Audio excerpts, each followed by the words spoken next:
What's up, everybody? Welcome back to the neighborhood, and thanks for spending part of your day with us today. This episode is something we call the Neighborhood Watch.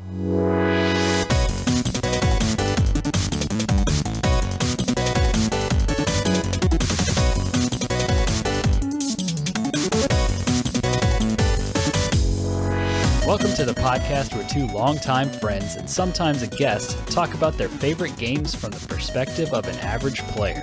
My name is Andrew Kimball. And I'm Dylan Wren, and we are your friendly neighborhood gamers.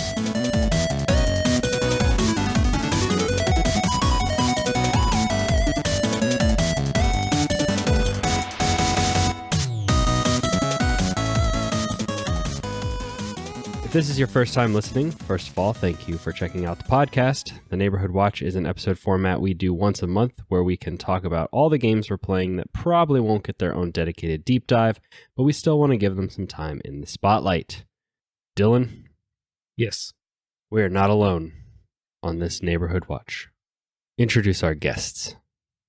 First, we have Aubrey Kimball, friend of the show, going in clockwise order. Just so that nobody gets jealous that they got introduced last. The correct order, clockwise. I am ready to be ever vigilant with my flashlight and report any suspicious activity in the neighborhood. I was like, where are you going with that? Something neighborhood watch. I appreciate the effort. And also joining us, we have D&D player and podcaster Abi Kimball. Okay. Well done. Very well done. All right. Well, that was it. Goodbye, guys. I'm gonna go ahead and log off now. So the way we're going to start this off before we dive into kind of what we've been playing, because that is the whole basis of the Neighborhood Watch, in case I didn't make that clear in the beginning, but we're going to be talking about kind of some of the stuff we've been playing recently.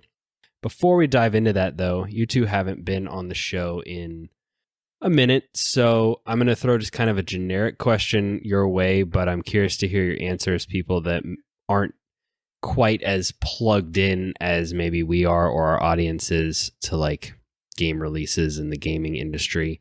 I'm curious if there are any games on the horizon that you're anticipating right now. I guess you would have to kind of define horizon. I don't have a ton of spare time right now, nor a ton of disposable income. You never will again. Those things, like, it's a slippery slope. Yeah.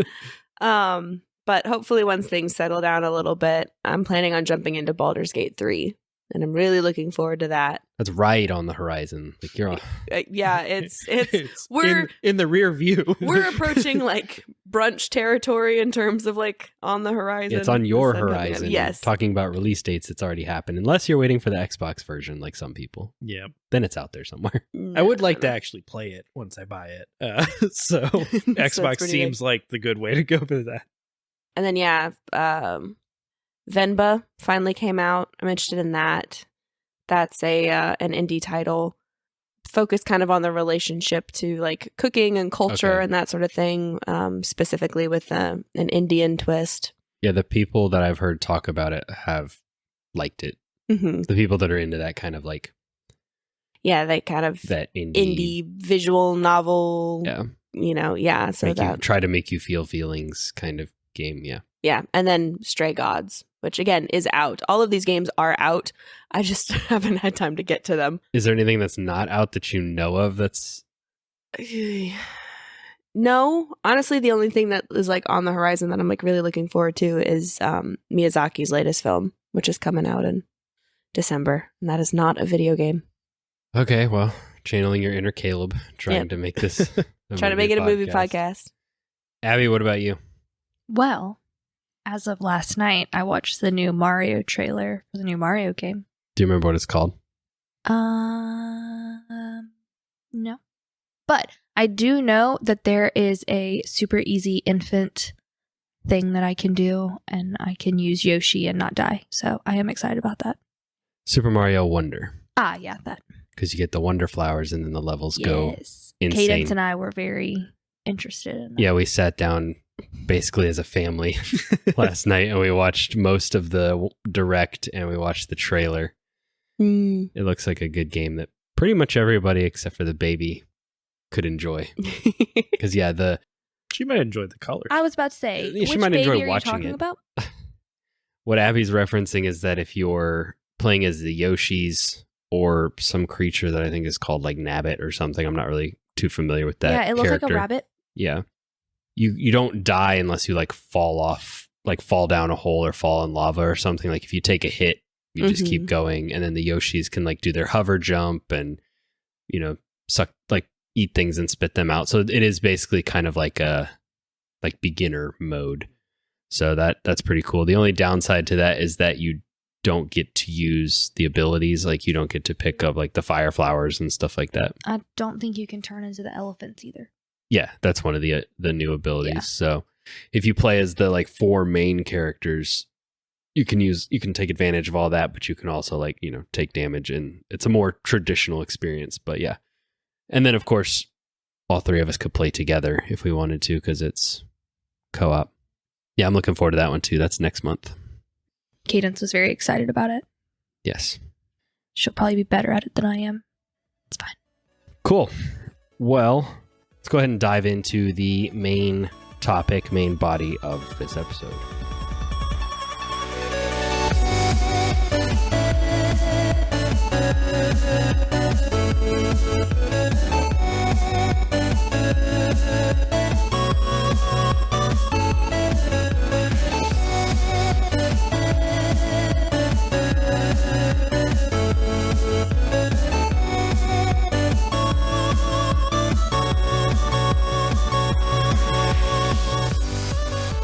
So, what have we been playing? Aubrey, where should we start?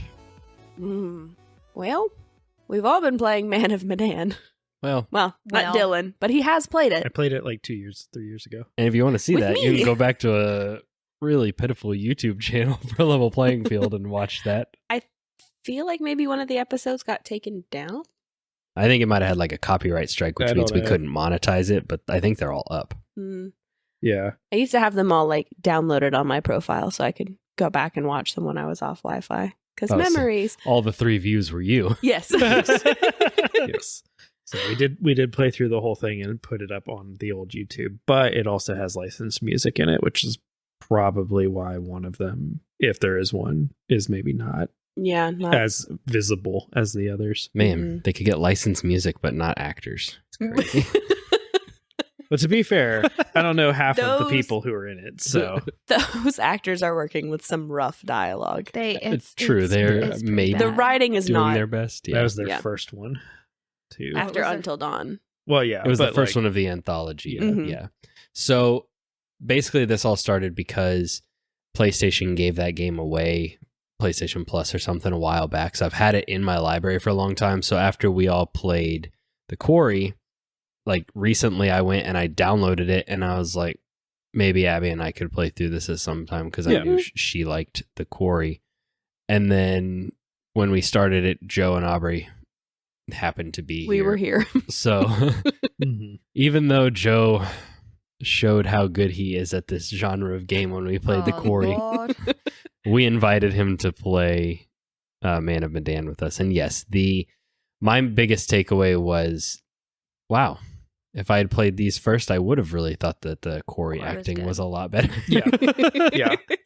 The Quarry was a massive step up from like the Yes. anthology. Now, Mhm. granted, like there are like the Man of Medan one, in my opinion, is probably like One of the the better weakest ones. of the ones Oh. that I have played. So I've not been super blown away by House of Ashes. See, that's my only other one that I've played, and Mhm. House of Ashes, and apparently the one that came after it, just feel very rushed, The like devil technically. No, inside, Little Hope. Devil in Me. No, Oh, Little Hope was Little before Hope. that. Little Hope was before House of Ashes. Yeah, Was Little, it? Little Hope was second, and then Oh. House of Ashes was third. And the one that they just came The out with Devil last in year, like Me. none of us have played, I don't think. Mhm. yeah, Yeah. that one That was is post. still $40. Yeah, that was So- post Quarry.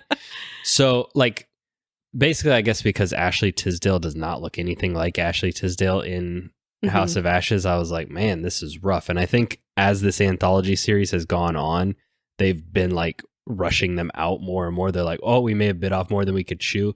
So, like, Man of Medan, quality wise, as far as like facial animation and stuff like that, looks pretty good, I think. Mhm. But yeah, the acting is terrible. A lot of the stuff is super cheesy. And it did this kind of the same thing as the Quarry, which I guess is just the horror genre. Yeah. Where like the whole kind of first session we were playing, I was like, man, this might have been a it's mistake. all just the lead up. Yeah, the setup. And then once it finally got started, and especially, you know, playing with Abby and her like gasping and jumping every time there's a rat, once the like horror she stuff did react to every rat kicks in, You know what, guys? then it was like more, I guess, exciting or enjoyable. Like, oh, we had to get through that first part so that we could finally get into this part of the game. Chapter 1 is pretty slow. Chapter 2 is picked up significantly. I'm also very good at picking characters that don't get played very often. Yes, you are. I will say Julia gets a lot more play if you kill off more of your characters, which was Dylan Delaney and I's experience. Yeah, my character died very early on. Died in like the pirate raid or whatever. Yeah. And then Delaney killed one of my characters. She has a pretty high body count in these games. So Damn, Delaney. Yeah, I felt like we did pretty good in the Quarry. In Man of Medan, we're like halfway through maybe? 2/3. I think it's just 3 chapters. Yeah, and so far nobody's died. Mm-hmm. So yeah, and I do have forewarning. Aubrey has played it before. So. I've played it before, so I knew like don't try and get on the boat and get away as Conrad. Spoilers. Yeah, You're supposed to say that before you start saying spoilers. It's an old game, which had kind of a funny moment because it was like, yeah, no, we got Conrad killed. So as I'm doing the whole thing and making the decisions and making all these heroic choices and all this reckless stuff, Andrew's like, you got him killed last time, right? I was like, well, Dylan got him killed last time, but yeah. And he's like, are you trying to do that again? Because it seems like every choice that you make is going to get you killed when actually attempting to escape is no bueno. So when I was playing it, I thought I was making the right choices. Yeah. The other entertaining thing has been that because we're playing it on PlayStation, like nobody but me knows the button configuration. Yeah. And so I'm like shouting out like square is X, triangle is Y, circle is B. And they're still getting like square and circle backwards. Yep. So 1000%. the only like super fast quick time event we had last time we played was when I had the controller, which was for all of 3 minutes. Yeah, that was literally all I did was like the one quick time event. And then I got to make like one little choice of direction that I went. Yeah. Well, and those ones are interesting too because they're designed so that like if you're playing them online, you're playing 2 different scenes at once. I feel like that'd be interesting. Mm-hmm. Yeah. So there is like you don't know what the other party's doing. Yeah. And like when they're trying to swap back and forth between characters, some characters don't get played as much. Mm-hmm. But if you were playing online, you would also be playing a scene with that character while that was going on, sort of thing. Mm-hmm. So have you been enjoying it, Abby? Yeah. It was a little scary at first. First? Okay. It was stupid at first. There's still some scary points. Mm-hmm. Oh, you mean like the very beginning with like the soldiers and stuff? Yeah. Out of the ones I've played, I feel like that one is the least scary of them. I mean, the Quarry was pretty intense. The Quarry had moments of like higher tension and like it was spooky until you realized kind of like what was going on, and then it kind of felt well, that's kind of the case with all of them because like that's true. Once the kind of twist is revealed or whatever, which the Quarry spoilers had like actual monsters, right? Whereas Man of Medan and so far I think all of the anthology ones have not had like legitimate monsters. Yeah, I don't know about the last 2, but I don't know. I'm not sure. I don't know how they're hallucinating demons in House of Ashes. Yeah, those seem pretty like legit.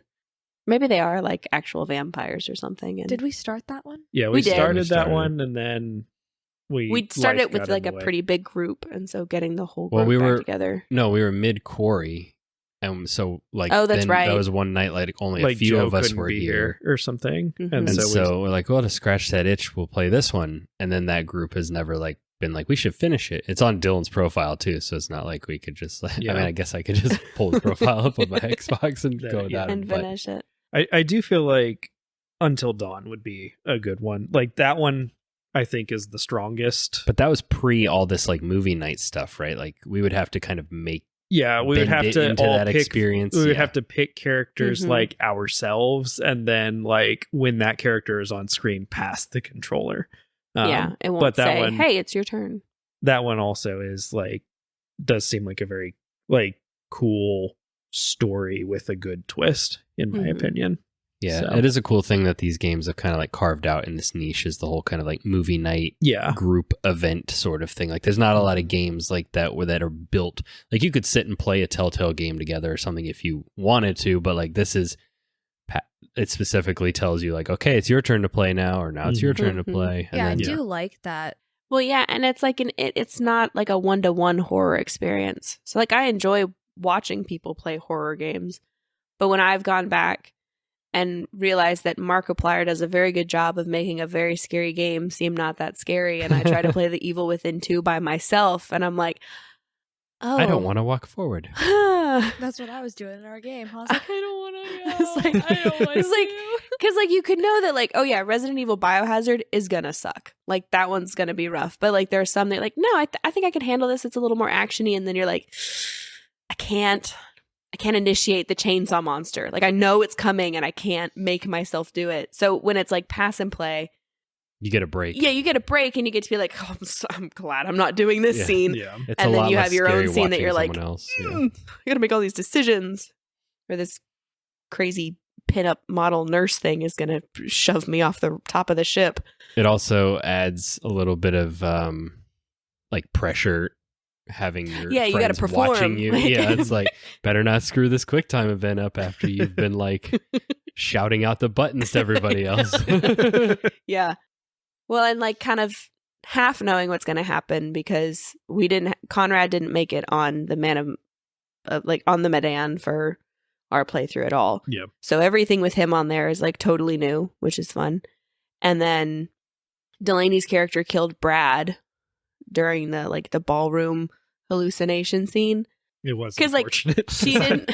she didn't step outside and like clear her head, so she thought he was like this demon cult leader thing coming at her. So Delaney just stabbed him. Oh, we didn't even pick up the knife. No, yeah. I was like, I think you can find a knife it around here somewhere, and then it was like, no, I'm headed for the door. Like, no, I did look. I'm Two rats scared me, and I was like, exploring okay, goodbye. So like that's Brad and Conrad later in the game than they have ever made it. Yep. Which I feel like at that point I had done more with Alex, but maybe I'm getting it mixed up because it's been a while since I played. But then, yeah, Delaney got a glitch at the end of the game chugged a bit because we played it on like an original Xbox One, so the game chugged and she missed a QTE quick time event that killed her. That got her killed. So only my two characters made it off the boat. So I'm curious to see how it goes with where we're currently at. Yeah. I am interested, like when you guys do finish Man of Medan, to hear from Aubrey how different it is. Yeah, because if it's like so different or not. If it's something you can go and play again and have it be like a significantly different experience, it's like I could do. I don't feel like it's going to be a significantly different experience. I think you can try and do kind of like a golden path run where you can figure out where you went wrong, but it doesn't feel like it's mostly like, okay, well, you chose to do this instead of this, so this guy showed up at the end and did whatever type endings, not a totally different gaming experience. Yeah, like ultimately there's probably only like 3 or 4 endings. Yeah. Which I do wonder if like the character you're running into is running into the same issue you did with the Quarry, where it's like, this feels like this should be like a final girl type character. And so she's not going to do as much, so that she's still a character you can play at the end of the game. Like, because that's what Brenda Song felt like in the Quarry. Was like she was in all of these crucial, important scenes, making moves and doing stuff, but not actually like you weren't playing as her.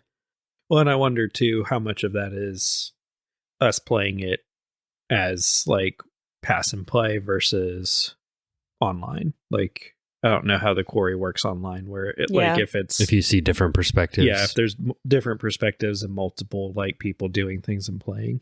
Which the Quarry split people up pretty like. Yeah, it went off into like pairs of 2 or 3 pretty quickly. And pretty consistently throughout the whole game. Yeah. Which I guess Little Hope did too, now that I think about it. Yeah. For at least that middle section. They probably do that intentionally for online play. Which Little Hope had like a morality system. So like based on the calls you made, if you made like the right decision that like challenged your character's bad personality traits or whatever, literally at the very end of the game, there's like a tentacle monster that'll snatch up your character if you made the wrong decision in that one moment. So it's like Mario Party. We lost a lot of characters in that We game. did. We were doing really good until that moment, and they were like, everyone, "Where's John going?" I was going to say, everyone died within the first 15 minutes because they were supposed to. And then, Well, yeah. And then it was like, from there, we lost people, we gained people, we lost people. And then at the very end, we lost a couple more people. Yeah. Which I don't like, as far as I know, like Man of Medan and House of Ashes don't have anything like that where there's like a most pure thing. So, yeah. Yeah. They're But I fun do- games. They're a good way to spend time. Yeah. And I do like supporting like Supermassive and those games because I do think they're like a cool, fun. I like what they're doing and I want them to keep doing it. Yeah. It's a good concept. We'd love to see it grow into its fullest potential. Staying on the horror train, Got to really enunciate horror train. the horror train. Dylan and I played a new horror game recently. We did. Well, yeah. Do tell. Half of it is very scary. And then the other half of it is just like not at all. Yeah, being the killers, you mean? Yeah. So we played the Texas Chain Saw Massacre game. Oh. Shout out to the Wait For It guys because they like organized us playing it with a Yeah, bunch of because people. to play with like a full group Yeah, it's without like randoms, it's like 7 Yeah, people. you have to have 7 Whoa. people total. So we which- played with them and like their group of friends. Yeah. And so it was fun. I thought it was a fun evening. You I've- want to explain like what Yeah, type of so game it's, it is? It's made by the people who made a Friday the 13th game. I was going to ask that. I've Yeah. heard of the Friday the 13th game. So I think it's made by the same people, and which I don't think you can play the Friday the 13th game No, anymore. It got delisted because they didn't like the license. Yeah, the license. Oh, that's terrible. Yeah. That Apparently sucks. they've come out and said that like that's not going to be an issue with this one. But like I think I still own it, and I think I might still be able to like download it and install it and like play it, but I don't know. It'd be like offline or something. Yeah, probably, I don't know 'cause exactly how it works. You can't buy it anymore, I think is Yeah. what happened. Yeah. But that- anyway, That studio has learned and grown from that experience. Yeah. Yes, so. But they do kind of have another issue with this game that I was listening to a podcast or reading an article about where they really only have the licensing for like the original 70s movie. Oh. So people are like, put characters from, this sequel or this spin-off or whatever in. And they're like, we can't yet, but keep sending us stuff like this so we can build a case to like go get the rights for those movies. And they Yeah. probably will because it seems like this game had a pretty good launch. yeah, it seems like people are enjoying the game. Essentially, it's like a 3v4 setup where there's 3v5. 3v4? It's 3v4. Yeah. Setup where there are 4 like survivors and then 3 Killers. members of the family or whatever. Yeah. One Someone of always which has to be Leatherface. Leatherface. Yeah. And so like the 4 survivors start in the basement, like tied up or whatever, and they have to like get out of the basement first, which like our first few games that we played, we couldn't even do that. We couldn't figure out how to get out of the basement. I mean, we all went into this like 100% blind, basically. Yeah. I think like Phil maybe he said he watched some videos and stuff, but like Yeah. none of us had played it or like looked into like, what are we supposed to Mechanics do? or- Yeah. What do buttons do? Yeah. So like the survivors start in the basement, they try to get out. Once they get out of the basement, there are maybe 4 or 5 different ways that they can escape from the family. Like you can find like a fuse box that opens a door. You can find like some sort of like steam valve thing that like opens a gate or something. There are a few other ways that like there's a car battery or something that you can Yeah. like We didn't do discover something with. all of them. Yeah, but there are a bunch of different ways that you can like get out of the map. And so your whole thing is to try to like avoid the 3 enemies Yeah. and get out of the map, which is a lot harder to do. 3 and- is tough. Yeah, Yeah, 3 seems like a lot. I was expecting it to basically just be like, okay, these other 2 people are like not really able to attack. It's just Leatherface that can attack, and like the other 2 people are just like hampering your progress or something. And it's like, no, all 3 of them can kill you. And I was like, oh, that's harsh. 3v4 seems rough now. Now, granted, I mean, like, I haven't seen the Texas Chainsaw Massacre movie. I assume it ends badly for the people in it.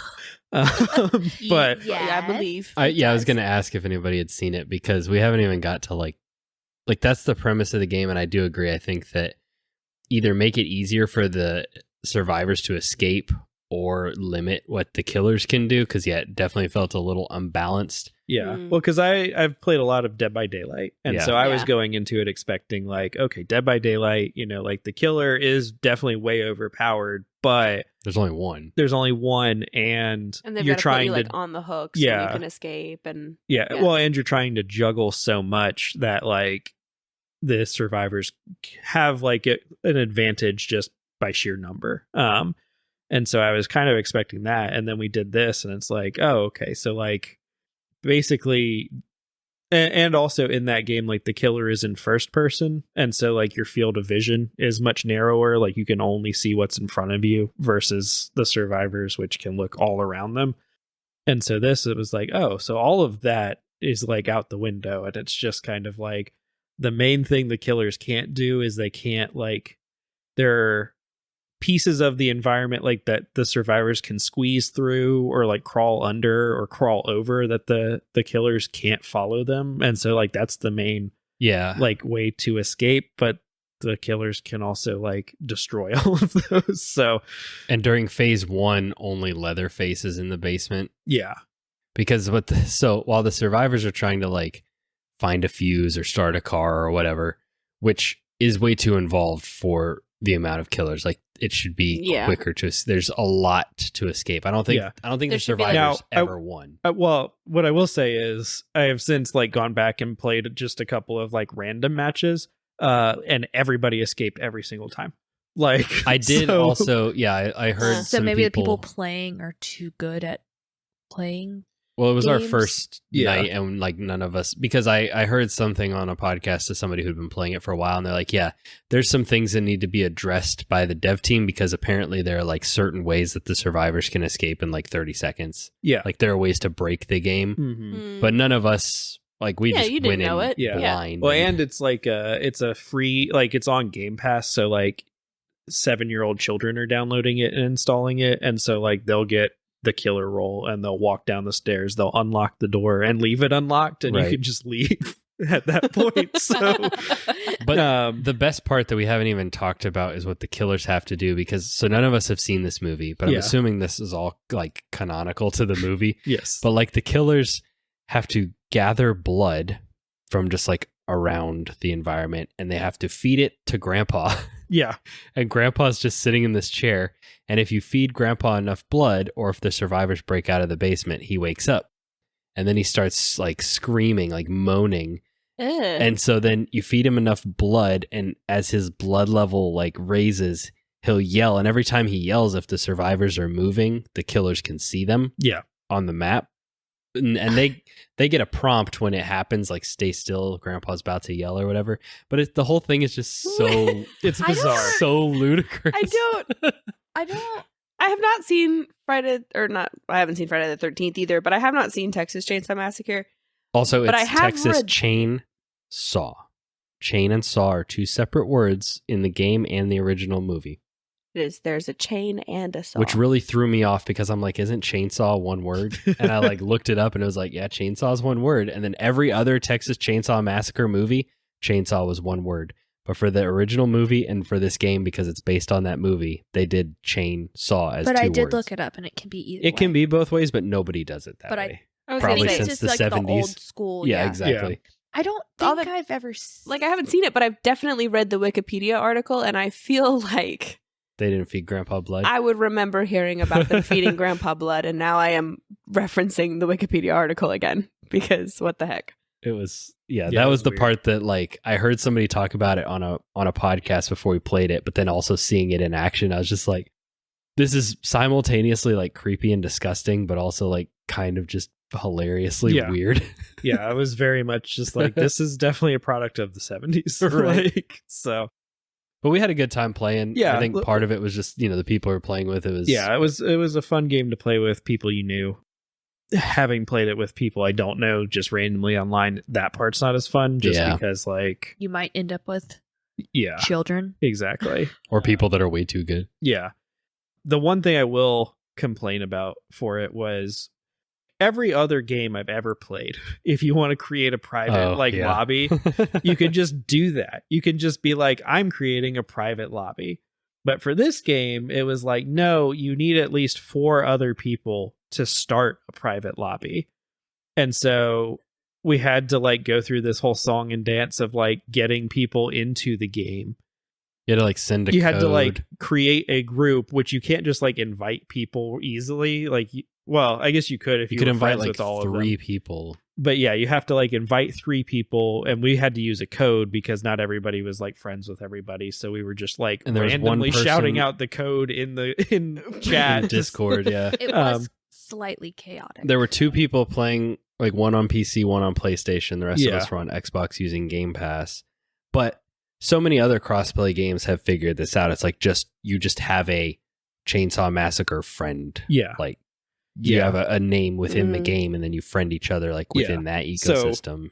So you had to like get your group of 4 first, and then you could start a lobby, and then because only 4 people can be in a group. And then, so once the lobby started, it's a different code though. It's a different code, and then there's a timer. Like everybody has to get in and pick their character under like 2 minutes, or they won't be in that match. Yeah. It was kind of a nightmare. It definitely felt like that was the real horror part Yeah. of the game. it definitely felt like a smaller studio taking a crack at trying to figure out a system that works for this. I mean, that's pretty ambitious. Well, I didn't ask for an email address or anything signing into the game, so I mean that was nice. But and I can only assume that it's like running it off of a server, and so that's why like it's like, well, we're not going to like reserve you a spot on the server until you have an actual like enough people to play the game, right? But it also was very like weird because it's like, well, just let me do like just a peer-to-peer match then, like. Yeah, so. and it's one of those things where it's how many of these games and how many like multiplayer and crossplay games like have come out already. Like just imitate them. People have figured this out. Like you don't have to reinvent the wheel. Well, and like I don't think I ever played the Friday the 13th game, but it was very much like, is this how you did it for that game? Like it may have even been messier for that game. So it was very weird when we got in because we were trying to figure that out. Also, there was like 0 tutorial. It was just like videos. Yeah. And so we all definitely did go in 100% blind. But nice. like we said, it was a fun time overall. Everybody got a chance to cycle through like being a killer, being a survivor. Andrew had a very good run at the very end of the night where he got to be Leatherface and killed every survivor before the other people even got down to the basement. I killed everybody in like under 2 minutes. Oh, Lord. It was brutal. Yeah. So we probably should have saved this episode for October with all this horror talk. But well, I looked it up, and there is one point in the movie where they do feed Grandpa somebody's blood, but there's no screaming, there's no collecting of blood. They just cut the final girl's finger and like stick it in Grandpa's mouth. Oh, and he sucks her finger. Yeah. Also, apparently it's just like Leatherface and his brother. There's not like I was about to say, several members of the family. I'm pretty sure there's I've not seen like Sissy and the movie. What Johnny and I don't remember their names. I'm making this up. The Fawns. Anyways. But I probably watched it between my fingers. Like Man and and Medan. Like the music or the sound down really low. Yeah. Yeah. Well, take us out of Horrorville. What have you been playing lately, Abby? Well, the Toad game. No. Yes? The Toad game. The Toad game. The Toad game has new chapters. I thought I had beat it, and then it had like an update and has new chapters. So I've been playing the new chapters. They're pretty fun. Cadence likes to sit beside me and walk me through what I'm supposed to be doing. That was pretty funny. And then she likes to critique me when I don't do it right. And then she's like, oh, she's like, move that right there, and then you can go get the star. And Abby's like, I know. Yeah. So that's always fun. I'm sitting there trying to relax, and the 4-year-old is letting me know how backseat gaming. Yeah, how She's wrong that from her it daddy. is. She played that one time with Joe, and now she thinks she's an expert. So now, do you know what the Toad game is actually called? Something, no. Do you? This is like Captain Toad Treasure Tracker or something. Yeah, something like that. Yeah. So it's a Switch game that was... If you just Google the Toad game, I'm sure it'll pop up. Yeah, I'm sure. Wasn't it a Wii U game, a Wii U port? Or was this like a sequel to the Wii U game? I think when the Captain Toad She's right. games came out, they were... If you just Google the Toad game. Am I the right? Toad game, it's the first result. Oh, I thought you were saying I was right. I got Yes. the name right. Okay. Well, that too. Captain Toad Treasure Tracker. So the premise is you have these little kind of just like square diorama like style levels that you can spin around and manipulate, and you just have to try to navigate Toad through them because he can't jump, he can't fight. I mean, I think he can like pluck stuff out of the ground and throw them at enemies. Barely. Yeah, so it's more about like the puzzle of the level. Yeah. Yeah. It's like you really have to like move the whole like level around to like really look at everything to make sure that you don't miss something, because sometimes it's like upside down and like whatever. And so I was doing that and Cadence was telling me the star's right there. Right, because Yeah, I know. the star is how you finish the level like every Mario game, but then there's also, of course, like every Mario game, there's like special coins. Yeah. And, Yeah, like, and if- secrets. And you have to get the coins 3 and- diamonds to like oh, actually diamonds, yeah. go past to the next level. Right. And then you have to have so many diamonds to unlock like the special levels or whatever. Mhm. Mm-hmm. Yeah. And so if you Like just want some to of breeze through it, you can just go get the star. But Are you gonna beat it? maybe. I'm like playing it actively right now, but I might lose interest in it. So You haven't been on since either a Neighborhood Watch or the music episode, or I don't know when, but definitely you haven't been on since you decided to become like super perfect master wizard. So you could yeah. definitely talk about that. yeah, that was like my hyperfixation for a little while. I had to get every single coin, but I kind of slacked off on that too. In what game? Oh, in Harry Potter. Lego Harry Potter. Trying to 100% it. Yes. I'm at like, there's 2 different sections of it. It's like the first part of the books and the second part of the books. I don't know. I'm not a wizard, so I don't know. But You're a witch. oh, Teed that one up for me. No, Wow. she's a rogue. wow. Oh, Going back to my game. Yes, I think of like 90% half of it, and the other half I'm like working to Well, do and 100%. so this is another case of you were playing this on my profile because I had bought it for you before. Yeah. Like we had multiple Switches and stuff. You rebought it, right? So you started over. It was on sale for like, I don't know, $8 Yeah, or so something but like you that. basically you started from square one Yes. again and Yeah. have been doing this. Yeah. So But I Ooh. pretty much like 80%ed both of them on your profile. And then when I got the new one, I knew like there were certain things that I had to right. do. And I found like random weird levels that like I didn't even know existed. I don't know how to get back to it. Yeah, No idea. the Lego games are pretty famous for being like an easy breezy experience for like kids and casual players, but then if you really want to dig into it, like Yeah. there's a lot of stuff. Like you I found can- a whole level that's like a Lego town that has like a soccer field in it, and like it's the strangest thing. I have no idea how to get back to it either. Has like a train that goes around it. It's all from above. Don't know. Weird. On that game, it's Yeah. so weird. Yeah, so that's like up until recently when you like got back into Captain Toad and some of the others that you've been kind of dabbling in. Every time Abby busted out the Switch, probably for like the last, I don't know, 6 to 9 months, however long it's been since she's been on the podcast, it's been like Harry Potter. And I always like and look I would over get and stuck because you have to collect all the houses to be able to like 100% yeah, that. she's looking up walkthroughs. And, Wow. Literally looking up walkthroughs on YouTube, and the That's video's like awesome. 8 years old.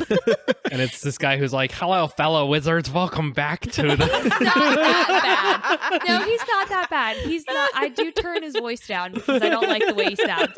But he's very thorough, and he's like, "Hey," and he has it all listed down. Like if you're looking for the red house, I don't know which house that is. I should know by now, but whatever. He's like, if you're looking for the red crest, just go to timestamp 5 minutes and 22 seconds. And I'm like, okay. And then I find it. And then I'm like, oh, I just 100%ed that level. And Tom's like, damn. And I'm like, I'm cheating, but It's not cheating. Totally valid. Every time I would look over, like if I'm playing something or whatever, I'm over there Marvel snapping, or if I'm on my Xbox, I'll look over. She's got the Switch, and I'm like, "You a super wizard yet?" And she's like, "No, not yet." yeah, I have my iPad set up in case I need to look up a YouTube video, and then I have my AirPod in with whatever's playing on my phone, and I'm playing my Switch. And I'm like, I'm that iPad kid. When did I become an iPad kid? Well, no, but I know the feeling exactly. I think I listened to every single Legend of Zelda video essay on YouTube during my Disney Dreamlight Valley binge. Like, if it doesn't occupy that much of your brain, you got to have something else going. And I have to like pause whatever I'm watching or listening to on my phone. Sorry, I got away from the mic. She's acting out what she's doing. Well, and like where you're at in that game is like, it's what we call a podcast game at this point. It's like you're not playing for the narrative or the dialogue. It's like you're doing the tasks. You're trying to accomplish the goal. Yeah, I think this is like the third time I've played this game. At least. But I'm like trying to get to 100%. Yeah. It's You're doing a hard, completionist though. run. There's some levels I'm like, God. Some of the driving levels, I'm like, this is bullcrap. Yeah. I'm like, can you just play it and get me to 100% on this level? No, because that does not sound fun to me at all. It's not fun to me either. I've played level 100 times. For better or for worse. Exactly. Yeah. This is the worst. Now that we're talking about it, I'm going to want to play it. Yeah. She's going to be in bed tonight, just like... Just hear the sounds of the Lego bricks falling apart and picking up the tiny little coins. He's like, you don't have to get every coin. Yes, I do. Yes, I do. Are they called coins in those games? No. I don't remember what they call them. Studs. Or studs, yeah. That's. What about you, Aubrey? Oh, gosh. What's the one thing that you want to shout out while we're talking about what we're playing? Well, when I was approached about being on this episode about 6 weeks ago, I was kind of looking around at something that I could kind of play. We had to wait until everyone was done coughing up their lungs to be able to record this. Okay. Well, that didn't stop me from being on a board game episode, but yeah. So I picked up a game I actually had downloaded in college on my phone. It's called Lifeline. And so it's like kind of a passive play game where the premise is you're getting these transmissions from someone who's crash landed on an alien planet. And so you get these transmissions sent to your phone via the app. Their name is Taylor. I don't think the game actually specifies. Well, it may specify his gender. And it'll like read out the situation and what he's running into. And it's got some pretty fun kind of snappy dialogue. Very feels like one college student talking to another college student. And it'll be stuff like, hey, like, okay, I found the remnants of the downed ship. Should I go in? It feels like I shouldn't go in, but like I know there's food in there, but there's also this thing off in the distance I could try to get to. Like, what should I do? So is it kind of like an adventure novel, but they like wrap it in you corresponding with some person? Yes, it's like a choose your own adventure type thing. So you're like, don't go in the ship, or you definitely need to go in the ship. Push into the ship, go get, oh, there's your science lab, or you like brought the rats on this trip. Go, take the rat pellets because that's something that you can eat. Like, and then try and bust in here, and you can give him advice that he might end up injuring his shoulder. Or I think the most Googled question about that game is like, is sleeping by the leaking radiation of the motor of the ship bad? Like a good thing or a bad thing? Like, sounds bad. Well, because you can Google, he's like, okay, though, like my reader's telling me it's putting out like this much radiation. Like, is that safe for me to do overnight? And if you Google, hey, is it safe to be exposed to this level of radiation for 12 hours? It'll pull up the walkthrough for the game. Yeah, because no actual person to deal with that, like very few people. And if they are, they probably know the answer. He can't overnight. He'll, freeze to death and like you'll lose transmissions. It'll be like, hey, he's gone dark and you don't hear from him for a couple hours. So it's pretty snappy. It's a little more engaged than I remember it being. So is this like you install it on your phone and then you play a little bit and then you close the app and then it sends you like an actual notification to your phone? It'll send you a push notification and be like... I think you can play it without, because I also at one point did have this game, but it was also a long time ago. So I don't really remember anything other than like you described it and I was like, I've played that. And that's where it starts and ends. Where it starts and ends, yeah. So you can do it where it's like timed. And so while he's like walking to the structure in the distance, it'll be 2 hours before you get another transmission from them. Or you can play it in quick mode where it'll just pull up, like it'll just send the transmissions until the next choice and you can make the next choice or whatever.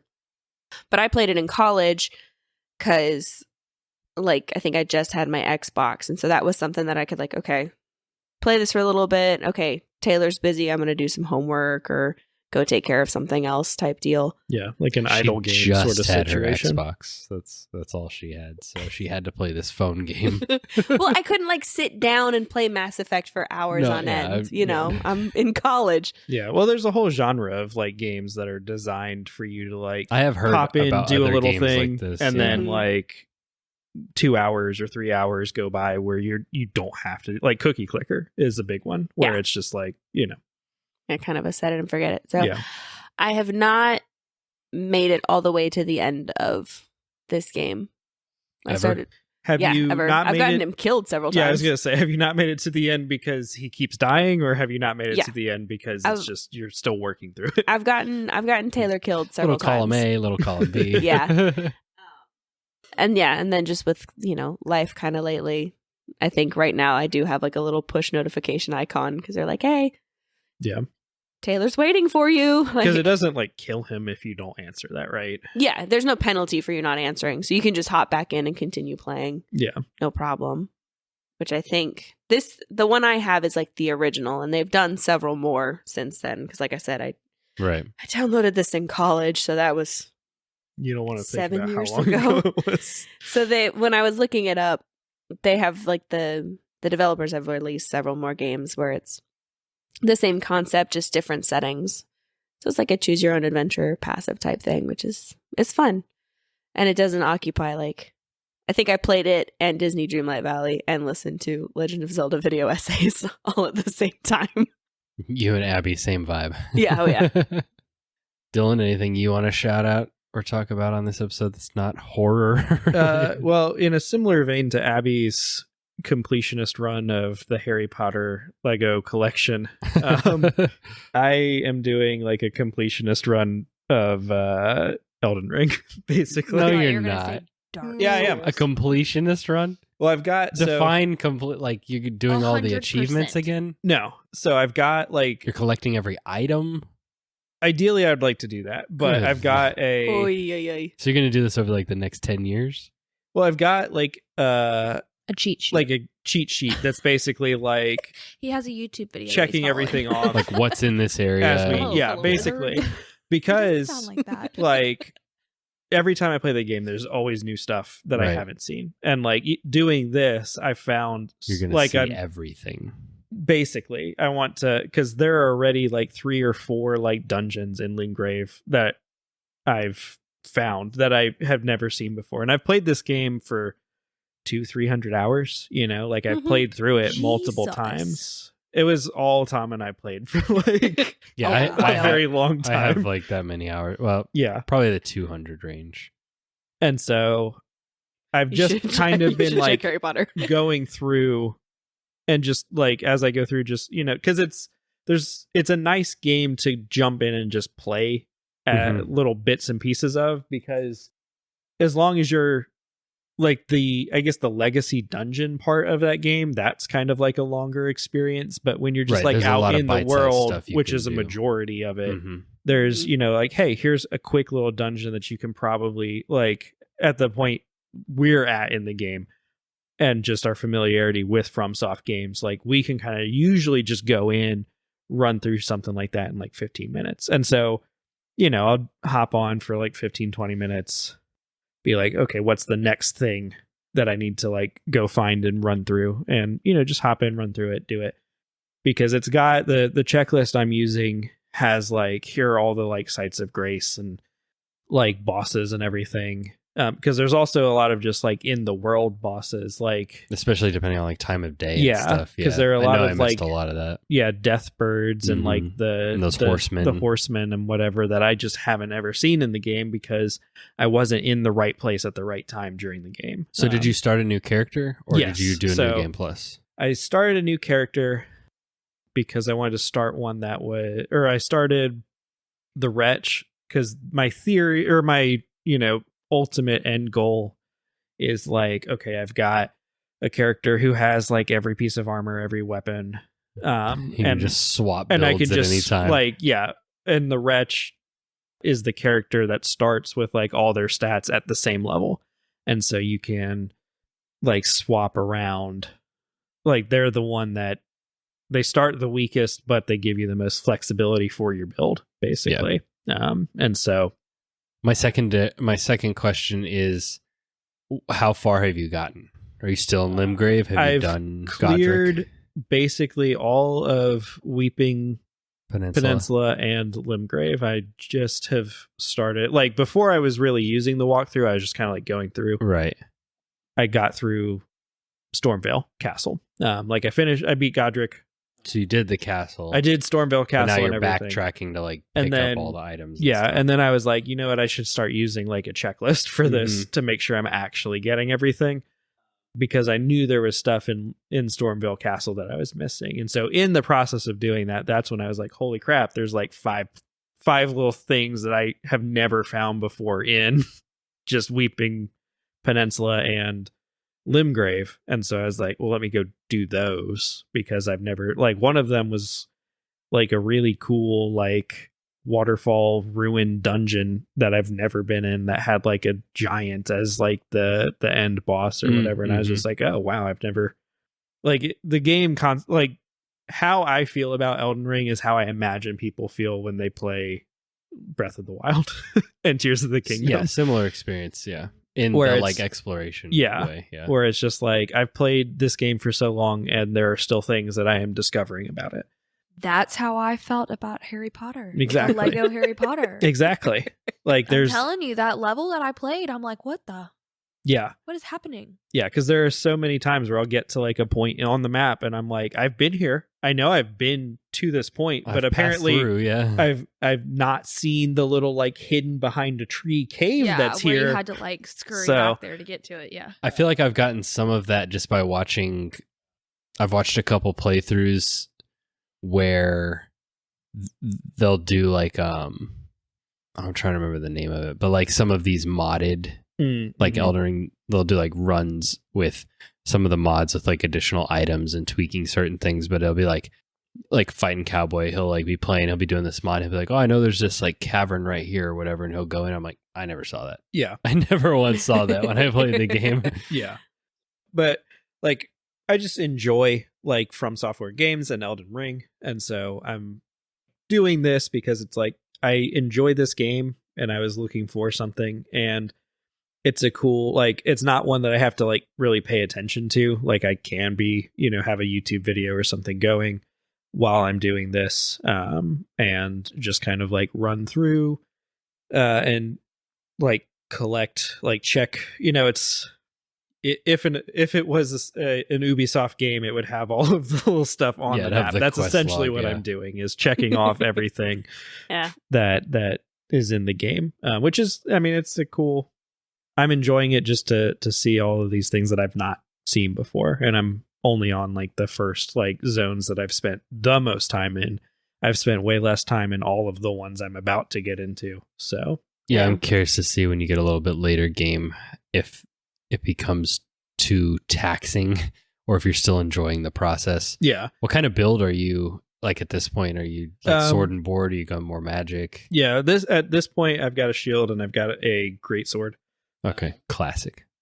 So I'm mostly like strength at this point, but it's still like I haven't diversified a ton at this point. I haven't found all of that. Like eventually I'll probably go back to like my katana like blood build, because I just enjoy those. But where I'm at now, it's working pretty well. I got lucky and got like a nice like greatsword drop off of an enemy that was rare, and so it was just like, oh, okay, well I'll play with this because this is actually really powerful for where I'm at in the game. Yeah, but yeah, I've been having fun with that, just because it's really at this point in the year. I was kind of waiting for Starfield, which I also have played a little bit, and we're going to talk way more about that in an upcoming episode, so I won't go into it here, other than to say like it is a game and I haven't decided how I feel about it yet. TBD. But I'm just waiting for Baldur's Gate and Lies of P and Yes. Lords of the Fallen, maybe. Alan Wake 2, maybe. But mostly just Baldur's Gate. So Yeah. this is killing time until Baldur's Gate comes out on the Xbox. Yeah. Lies of P right around the corner. I was watching some of the like little gameplay stuff that they've been releasing over the last week or so. And I'm like, man, this game looks so good. I can't wait to play that game. You've got a game that you've been playing. Yes. And talking a lot about in the Discord, which I was shocked that you downloaded and installed because it does not seem like your kind of game at all. And so please tell me about Sea of Stars. Yeah, the main game that I'm going to talk about, I guess, is Sea of Stars, which is kind of a throwback to like the old school Final Fantasies or which Chrono Trigger. Not played, correct? No, I have not. I played like one old Final Fantasy on I had like Final Fantasy 4 or something on the DS. Yeah. And I played like the Mega Man Battle Network games, which are kind of that top down like pixel art. Like the combat was different. Mm-hmm. I played like an old Dragon Ball Z game on my Game Boy Advance that was like similar. I played I've played some of the inspired bys. Okay. But the reason that I'm playing Sea of Stars, or the reasons, is A, it's on Game Pass. True. Best deal in gaming. Totally valid. B, Yeah. It hit me as like, it hit me right at a point where I was kind of just in between games. Yeah. And C, everybody was like talking about how good it is. Yeah, well, I was getting like 9s, right? Yeah, it's getting like really good reviews. So I downloaded it. I booted it up one day and was like, wow, this is actually just like scratching a really kind of old nostalgic itch that I didn't realize I had. Yeah. Well, after we have talked I about watched you play this game? Yeah. Yeah, he was. Oh, is it he like was the playing pixelated it while we game? were dying the table runners and all that. When we descended upon his quiet afternoon of gaming with crafts happening in the background. Yeah, exactly. He was fine.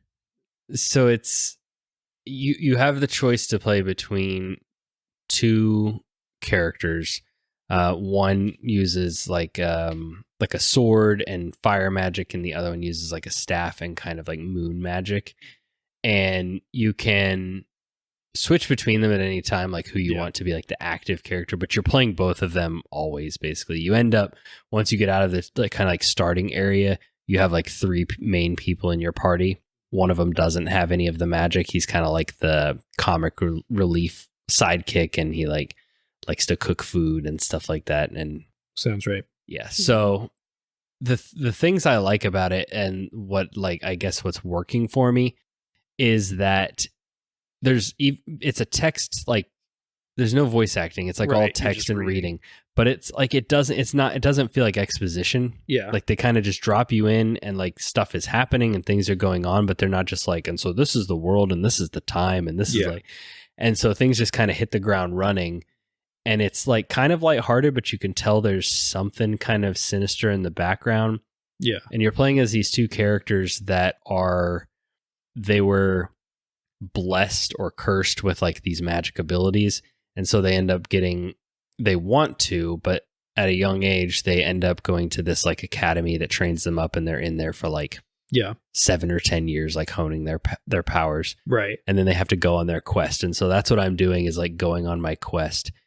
And so like the world building and the characters and the dialogue and stuff has all been like really good so far. The music is fantastic. The music is it's like that. Yeah, that kind of game, it does seem like it would probably like hit above its weight, like art style and music. Exactly. Wise. Yeah, and the music is just like when you reconnect with your plucky, slightly chubby sidekick friend who likes to cook, the like super overdramatic, or not overdramatic, but like over exaggerated, like upbeat melody that's playing is just like, this is so great. Like I love this guy. I don't know this guy. I barely know him, but the game tells me I need to love him, and I do. Yeah. And it's mostly because of this music.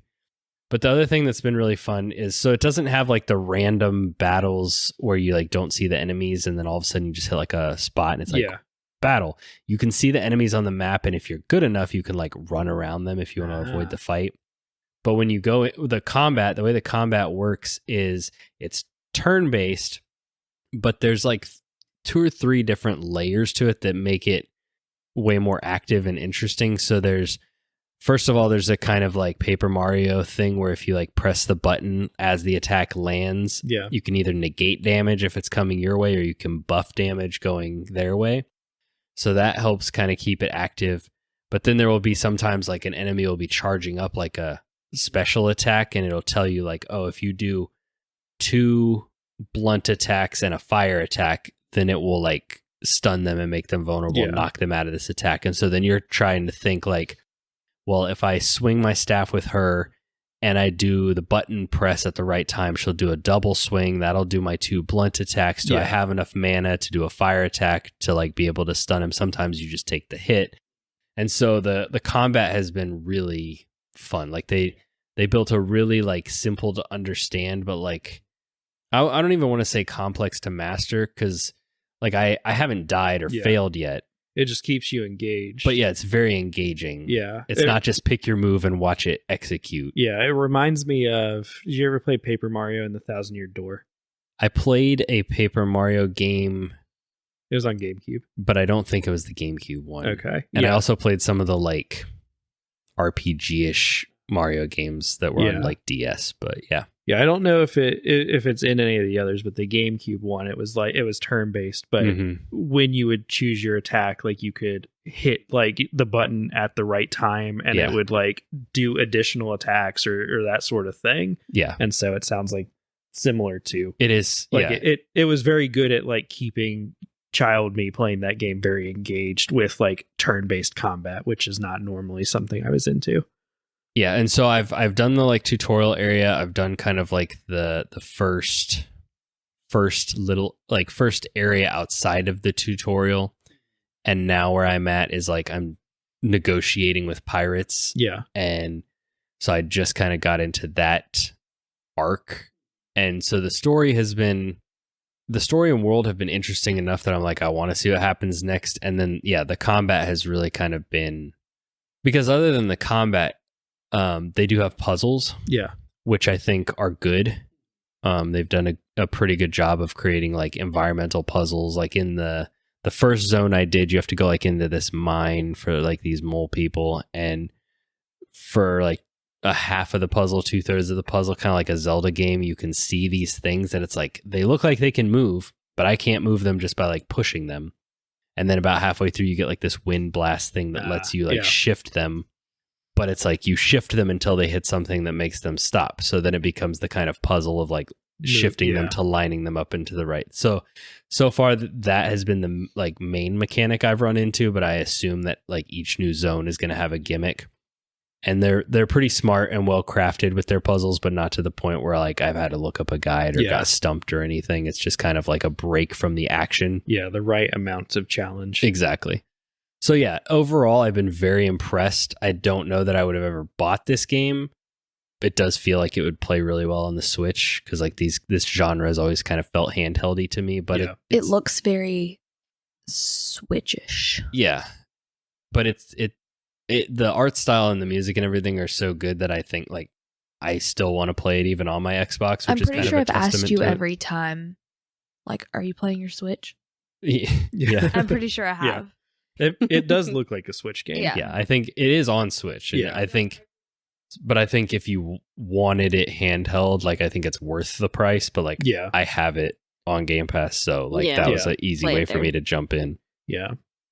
So I'm definitely going to keep playing that one. I don't know, like it's one that I definitely wanted to mention here because I don't know if it will get like a deep dive. Yeah, like if you finish it and love it and make a video and we make a video on it, it might live there. But yeah, I could maybe do a video, or if I beat it and like talk with Dave, Jay also beats it or somebody, I may do an episode on it, but it won't be probably like this year.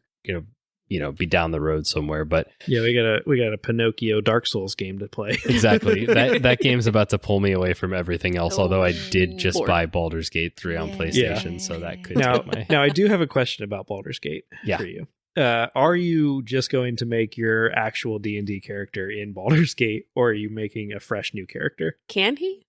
I mean, not really, but kind of. Is it a D&D game? Yeah, it's It D&D, the video It's game. based around D&D. So the second question is, are you going to split screen co-op it with him as your half-elf rogue? No, because I was gonna us say playing games together, it's not. The answer to the second question is a very strong probably Until not. she watches you play it, and then she's like, "Oh, that I want to looks marry kinda cool." Astarion. Yeah. The answer to the first Take these your question, time. it will depend on when I boot it up.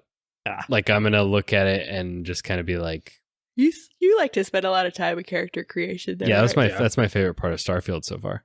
You are gonna have a Guess how long I time spent in since Baldur's starting Gate on 3. character creation. I don't even want to hear it. But yeah, I had like I literally bought the game this afternoon, and then it was 100 gigs that I had to download. So Ooh. I have not played it yet.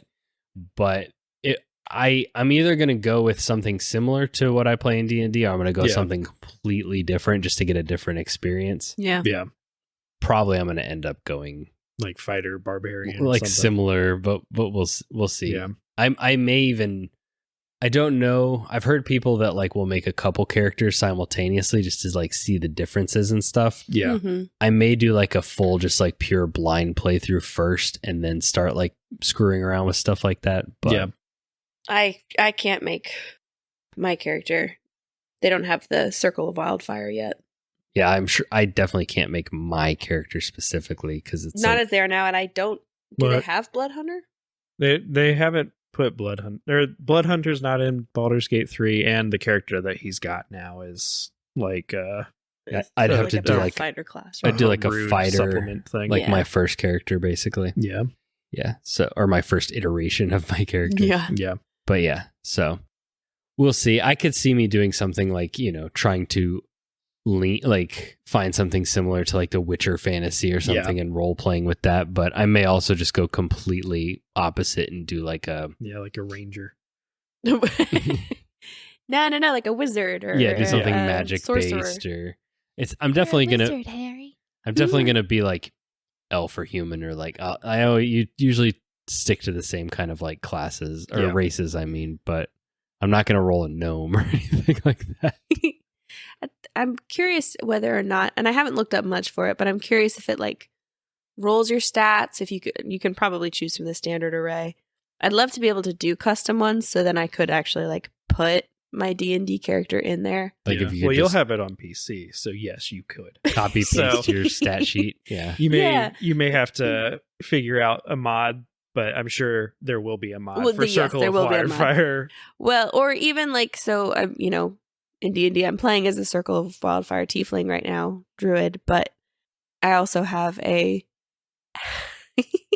half orc, beauty queen cleric who I didn't realize when we first started our campaign, but I rolled exceptionally well with her, and she's pretty dang OP if I pull her up to the level that our campaign is currently at.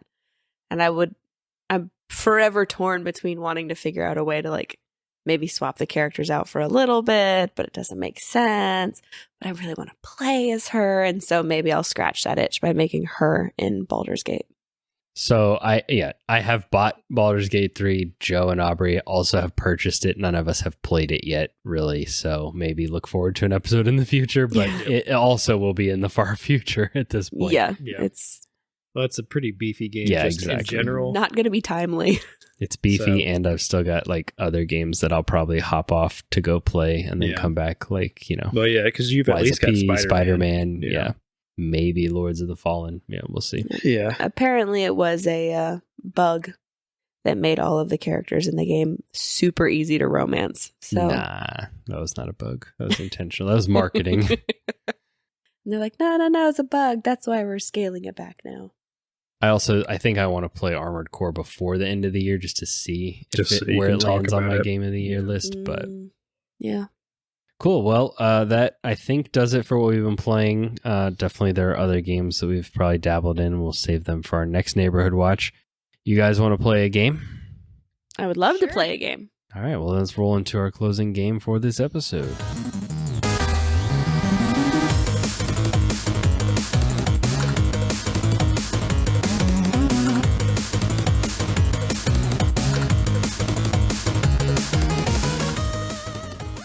So since we have 4 people here, I asked Dylan if he would be so kind to prep a little game for us, and he has done just that. So, Dylan, what are we doing here? Well, I was told I didn't have to go overboard for it, and I told Andrew that that's impossible. Yeah, so, overboard wasn't Family the exact... Feud. I was about to say, you are your mother's child. yes, so we are playing everyone's favorite game. Got it from I got Google. it from Google. Oh. I did say that you would bring a handout, and you didn't do that. So Yeah. you did scale it back a little. When you told me, I was already like 2/3 of the way through making it, and I was like, tough.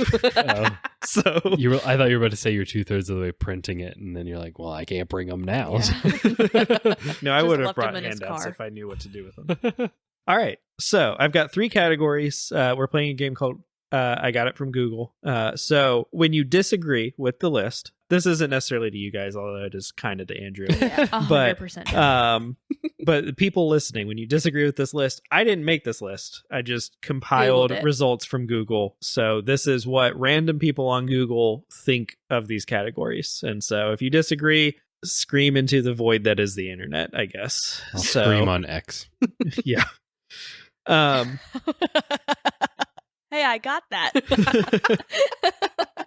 So I've People got are real pissed about that. Sorry, Dylan. no, it's fine. I've got 3 categories, and we're gonna go from the one that Andrew will be the best at to the one Andrew will be the worst at, probably. You've thought that before. That's true. That's true. Sometimes so you're right. the first one that we're gonna do is supermassive games. This is the one I'm the best at? That's the one I think you're going to be the best at. So the supermassive games, Abby, are the games that we have played that were the one that you've been playing with Aubrey and Andrew and Joe. The horror games. Okay. The horror games, the one that we all, the big group played. You just I'm try not going really to name hard them not right to remind her now of titles. because some of these We are have to on list the them. list. Yeah. And the way that it works is you're going to give me a guess, and then based on, where it falls on the list, you'll get points. Gotcha. And so I've got 10 for each one of these, and we'll go. 10? I mean, it's the top 10 basically of them. And so we'll go until everybody can't name one, basically. So, and we'll start with you, Abby. So this list is what the internet thinks are the best supermassive games. So that's like we played the Quarry? Yes. Is that one? Do you want to guess the Quarry? Sure. Okay. The Quarry is the number 3 best game according to the internet that Supermassive made. Are we going clockwise or counterclockwise? Guests first. Yeah, we'll go backwards and go Oh, counterclockwise. Well, then I will guess Until Dawn. Damn it. Until Dawn is the number 1 Yeah. Yeah. internet best rated. And now we're into the anthology. Yes. Yeah. Which does not have 8 games out. Correct. This company has made a couple of other games that are not these horror games, although they're also not. They're not in the anthology, but they're not horror games. Yeah, that's where we're going to fail. Yeah. There's 2 on here that you won't get, 2 or 3 on here that you won't get, but are made by Supermassive. Yeah. I'm just trying to decide. I know people liked one of the later ones pretty well, but I'm still gonna go Man of Medan. Okay. Man of Medan is the number 5 best Supermassive game according to the internet, which will get you 6 points. Back to you, Abby. Abby. I'm going to guess House of Ashes. All right. House of Ashes is the number 2. That was my other Ooh, guess. really? People really liked that one. That is the one. I think that they because like it the ends up best. being Real Monsters. But Probably. We haven't finished it. I said I think. I could be wrong. Yeah, I don't know how it ends. I don't I either. haven't played it. Maybe Ashley Tisdale looks like herself. At this point, I feel like we have to restart it because I have Yeah, no idea there what was- is going on. There was It's a slow ancient start. people, and then they walked Well, around. Ashley Tisdale's Yeah. having an affair. Like, Yeah, and the dude and the thing. And there was a car accident. A guy lost half his leg. don't. I'm going to guess Little Hope. Damn it. Little Hope is number 6. The number Okay. 6 best. So So that'll get 4, you 7, 8, 9, 5 and 10. points. Yeah, so now I have to try to remember the one that came after House of Ashes. And so Am like I I- allowed to use Google? No. No. Can I get the answers the same way you got the answers? Can you tell me what if the next Andrew best if Andrew one can is? remember the next game, I guarantee you guys won't get the remaining 4 Yeah, because that's it. I would not have gotten the remaining 4 without looking at this list. So Yeah, and I don't think I'm gonna remember. I know we've like referenced slash. I said it mentioned multiple times earlier. during this episode to try to give everybody. That was a long time ago, though. Yeah. I've taken a nap since then. Like, Oh, what was it? Yeah, no, I can't remember. In the spirit of keeping things going, I will pass. Can you describe what the game is? Broken. That's all I can remember is like the floor not loading in and stuff like it. This was the most broken game they've released so far, apparently. I was questioning more of like the content. concept. Yeah, no, I can't. The The I- people who were No. in it. No, they didn't get any Disney Channel Sweet Life of Zack and Cody people for this one, I don't think. Yeah, I don't remember. I haven't I don't picked it up remember yet the because casts. it's still $40. Yeah, no, I got nothing. isn't it like The Devil in Me? Yes, it is The Devil in Me. I remember him saying that it was still $40, so he wasn't going to pay for it. Yeah. But I didn't remember the name of it. That is the number 4.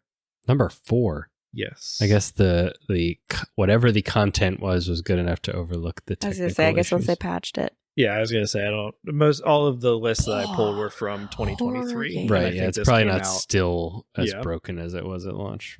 Are the other games like they're horror, but they're like kind of a different mechanic, or No, is they're it a kart similar? racers. So the and- ones that are left, Yeah, they're like bullet hells. Like, yeah. the two that are left are I think PSVR games. That makes sense. Or and one of the ones that's left is a game that I know absolutely nothing about, and then the last one that's left is a random other game that they made that's nothing like anything else that they've ever made.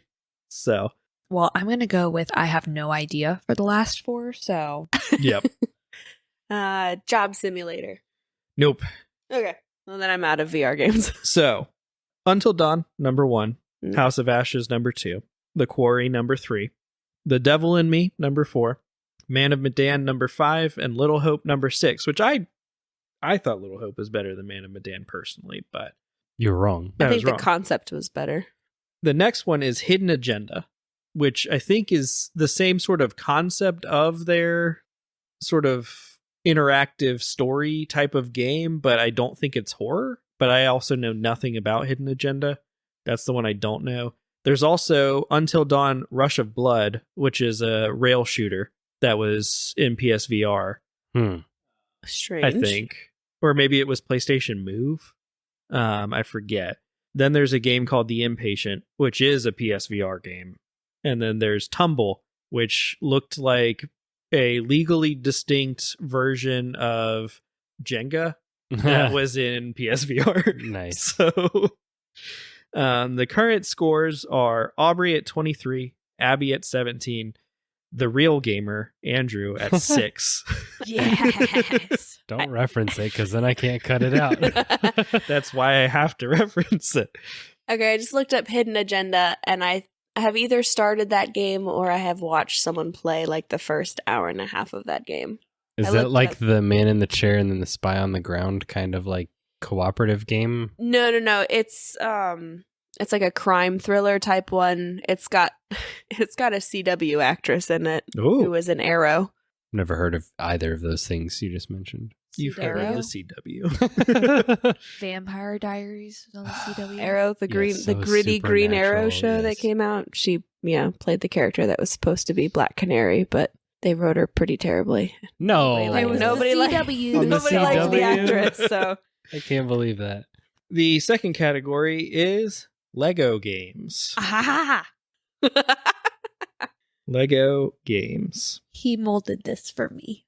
Don't get cocky, kid. As much as it pains me to give Andrew the first guess, he is losing. So we Ugh, do, by the rules okay. of the game, have to start with Andrew. And this is the best Lego games. This is the best Lego games according to the internet. Every list that I pulled was from 2023. Skywalker Saga. Unfortunately, that is the number one. Wow, you're not biased at all, are you? The number one game. You're still losing. You're still in last place with that 10 points you got for doing that. But yeah, Skywalker Saga is the number one Lego game according to the internet.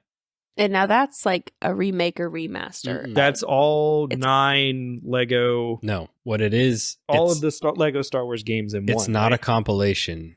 Oh. They redid the whole, All 9 games. but it's like they changed the camera angle, they changed how it Yes. plays. It's a lot more actiony.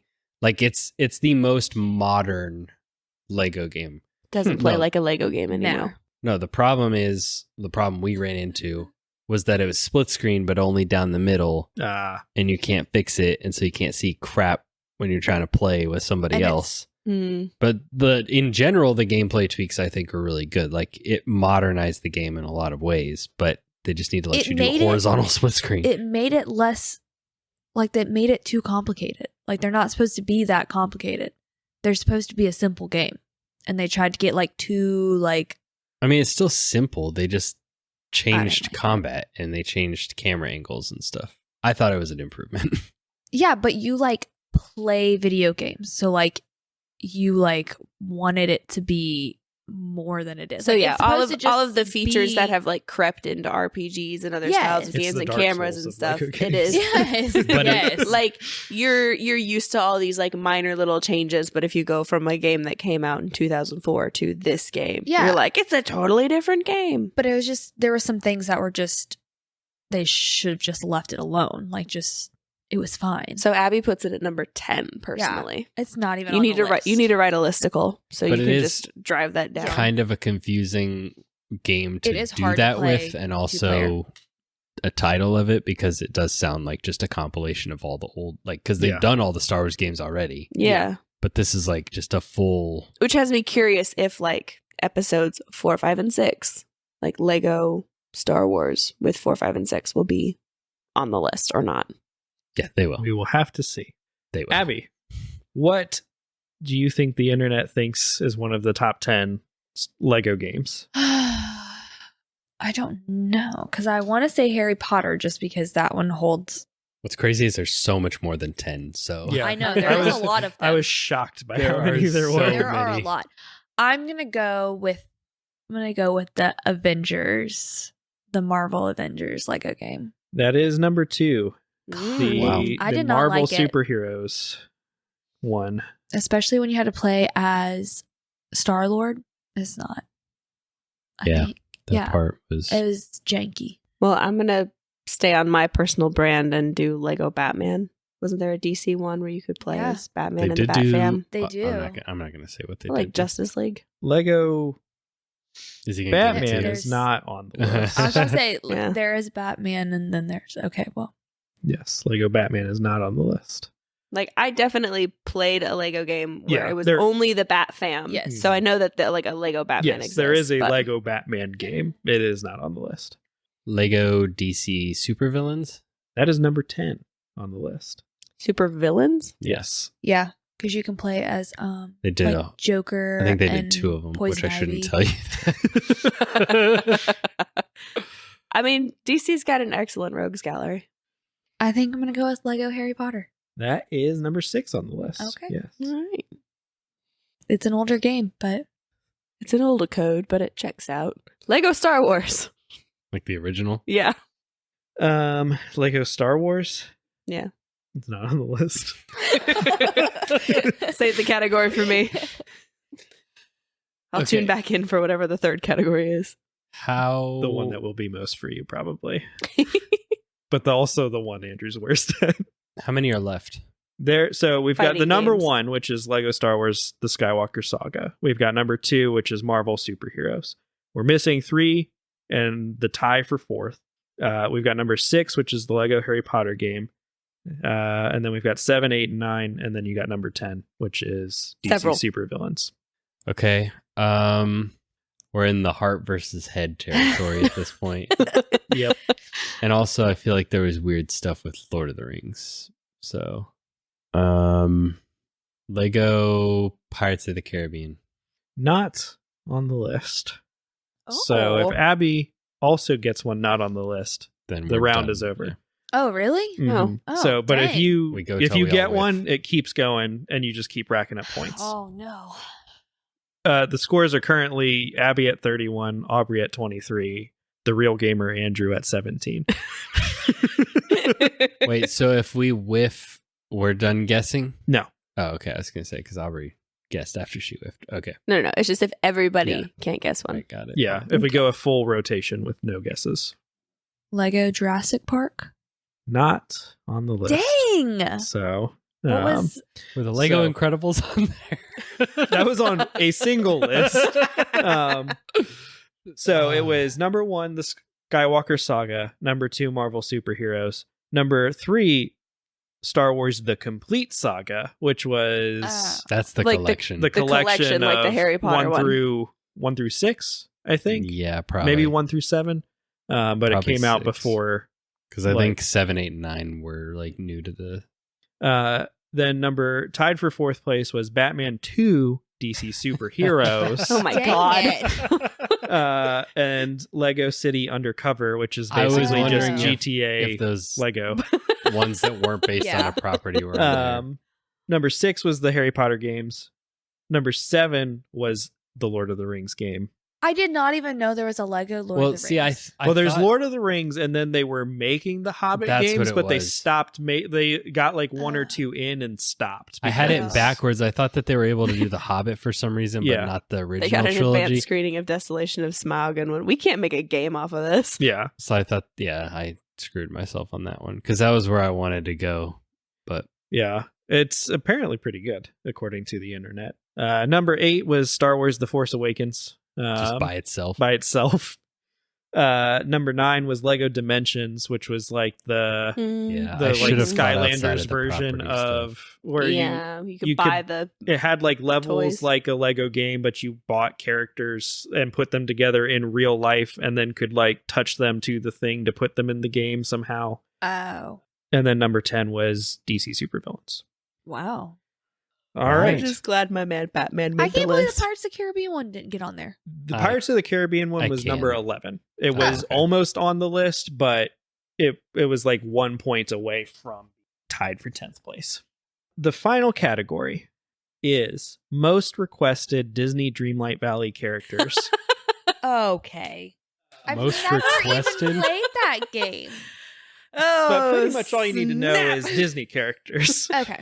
And who is not in the game would help. But I will preface this by saying I pulled the lists from this year. I don't know how many updates there have been this year, but I don't think any of the characters that ended up on this list are characters that have made it into the game. So top 10 most requested characters. Yes. Wow. And this was the one where it was just like there was a thread on Reddit and on Steam that was like, what characters do you guys want to see in the game? And so I just pulled the general populace is like, this is the character. Number 10, there are like 5 characters tied for number 10. If you get any of them, I'm just going to give you number 10 Okay. as a, That's just 1 point, right? yeah, it's just 1 point. So, All right. Andrew, you're still losing. According to your scorekeeping. Yes. So, what characters do you think people want to see the most in Disney Dreamlight Valley? And I will preface this by saying there are 2 people, or 2 of the ones on this list. Everyone who wanted them always mentioned them in like the group that they are in. So, if you get one of them, I'll give you both. I have no idea who is in this game already, so this is going to be really... It's simultaneously who you would think and also not who you would Well, think. I remember when we had So- Emily on the show, she mentioned like them just adding Encanto or something recently, so I'm like, oh. Pick a name, any name. It's just Disney characters, man. Yeah. I knew he was going to be the worst in this category. Just pick somebody. Moana. She's already in the game. She's Damn it. number 1 already in the game, and number 2, no one wished for her to be in the Oh, game. wait, wait, 'Cause she was wait. already in it. Oh, wait. So these are people that aren't in the game. Yes, Oh, that people yeah. want to see that in the game. people want Yeah. in the game. Your turn. No, just pick somebody. Just pick Bruno. No. We don't talk about Bruno. Louisa. No. Oh, This is dang. going to be a short round if you miss. Belle. What? She's not in the game? She's not in the game yet. She's in a lot of the promotional material, but she's not in the game. Damn. And she's not on the list. Okay, I thought she was in the game, so I didn't. You didn't add her? I didn't add her when I saw her, so Oh I'll my let you God. guess again. Oh my God. Okay. Well, Toss it out. Make a new category. Yeah. I know. Go. We're going to just end immediately. Okay. Not in the game that people would want in the game. I'm going to guess Sully from Monsters, Inc. Also, not No. on the All right. list. Well, I guess that's it. Round- We'll give over. everybody one more round, just to make Okay. it. So does this game include? Aubrey, how about you give us just a very brief, rapid-fire rundown of who, off the top of your head, you can think of that is in the game? Is in the Plus game. Belle and Beast, because I thought they were already in the game. Frozen's in there, right? Yeah. Elsa, Anna, Kristoff, and Obviously, Mickey and Minnie. Olaf. And Olaf is in there. Yeah. Donald. Mickey, Minnie, Donald, Goofy, Scrooge McDuck, Merlin. They just added the fairy godmother to it. Moana, Mirabelle, Simba, Nala, Scar, Mother Gothel, Ariel, Prince Eric, and Ursula. So that's who's in it. So it's not any of Yeah. those. I'm gonna go with Oh, and Stitch Aladdin. and Wally. Aladdin is not on the list. And they just added Vanellope von Schweetz, and I am not at all interested in adding her to my village. Oh, come Who on. was that? She's got Sarah Wreck-It Ralph. Silverman's Wreck-It Ralph. super annoying Oh. voice. Voiced by Sarah Silverman. I don't remember any of the names she just said. Oh, I have a better guess. Maleficent. It's a pretty good guess. That is a very good guess, but also not God. on the Dog list, it. unfortunately. Rapunzel from Tangled Rapunzel is one of the multiple characters tied for 10th place. 10th place. So, I figured, I like, was okay, wondering, Mother 'cause you Gothel's said- in yeah. there, so like they must be asking for Rapunzel. yes. The other characters that were also tied for 10th were Alice from Alice in Wonderland, Bruno, Dang it. Jack Sparrow, Oh. Max Forgot about Goof from the Goofy movie,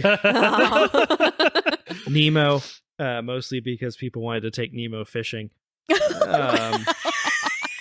and Rapunzel. Wow. Rapunzel. Wow. I'm gonna go with Mulan. Mulan is the number 2 most requested. Nice. From like over 100 people. Damn. This is the most accurate to actual like Family Feud that I've gotten. Yeah. About time. You're still losing. Some nonsense. How? I just got number 2. Abby's still You haven't winning. beat Abby.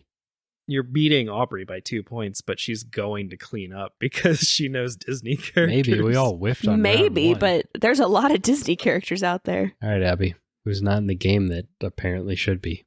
Well, it's weird because, like, Well, because it's Disney and Pixar, and not I necessarily have the another princesses. Russell? From Up. That is a good guess. And I feel like more people should have requested Russell from Ump because I don't think I saw him at all. Dang it. Aw, he's so cute. He'd be As- perfect for that game. Yeah. All right, Aubrey.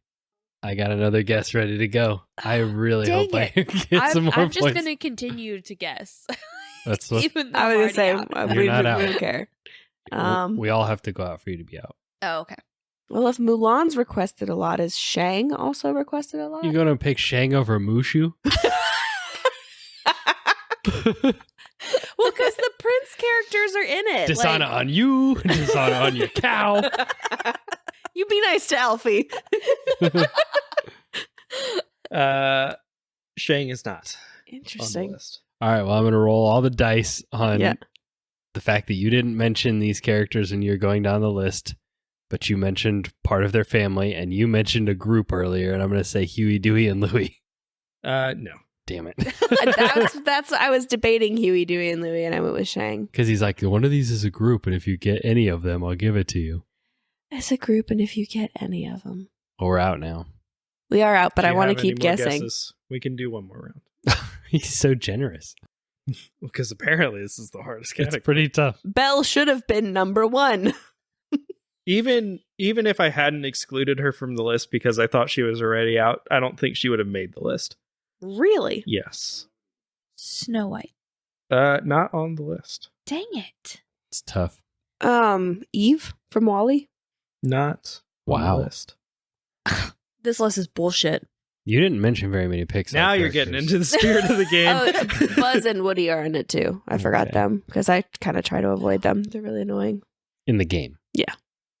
Pretty much all of them are not from a franchise already, like, or a movie or series. That's like already already in there. Yeah, these are. Interesting. So are they mostly Pixar? Or are they mostly, I mean, Disney and Pixar are the same, but And there's no Marvel or Star Wars in this thing, right? I already asked that. He didn't make the list, but someone did put Thanos. So- Thanos. and Luke Skywalker. But they only got like one vote each. It's mostly animated movies. There are maybe one or two Pixar's though. That sentence was wrong. Literally every Pixar is animated. Well, okay. I was like, But, wait, hold on. but you asked Oh, the between live like, action Pixar. yeah, there's nothing live Ooh, action. I have a guess. I have a guess too, but Yeah. It's your turn. the main girl from Princess and the Frog, is that Tiana? Tiana. Okay. That was my Tiana. guess. Number 3. That was my Tied guess. for I number just thought 3. of. I couldn't remember if that was her or her friend, and I didn't want to guess the friend. Charlotte is Charlotte. Okay, Charlotte. Okay, Yes. yes. Shit, that's Tiana. be fun. That Wow, puts- number 3. So I got 2 and 3. Yeah. Andrew is unfortunately now winning. Because you Dog let it. us go for another round. Yeah. We just kept Um, going. Yeah, I just want to keep guessing. Like I don't want you to read it off. Like I don't care if we keep getting points for it, but this is fun. I'm going to go with Forky. Not Not in on the list. game. Not on Okay. the list. Sorry. Not on the list. Dr. Facilier? Nope. Really? Who is that? I have It's no the idea. it's the villain from The Princess and the Frog. Oh. He's got a great aesthetic. He'd I be a mean, good yeah. addition. You didn't mention her earlier, but maybe you forgot. Seems like a big omission, but Sleeping Beauty? Nope. Okay. No, and she's not in the game yet. What about the rat from Ratatouille? Oh, he's in it. Remy is I in the forgot to game. I will mention let him. you guess again. Damn it, because- Aubrey. I forgot Because to of list. I just forgot the Pixar characters. The rat. Remy. I don't know. Why is it so hard to think of movies? Yeah, I kind of expected the people with kids. Well, the hard We part watch is- a lot of bubble guppies. The so. people with kids have not played this game. Yeah, but you know Disney characters. Yeah, but I said Moana and she's in there apparently, so. Well, and I've guessed several Disney characters, and I always have a guest ready to go. They're just not on the list. I A guess- lot of these are Huey, from the Dewey, more and Louie. fringe sides of like they're not like your big everyone knows them Disney movies for the most part. This is a joke guess, but Henwin from the Black Cauldron. No, they didn't want the pig from the Black Cauldron. Abby Crazy. hasn't made her I know. other guess. That's not my guess. I don't even know.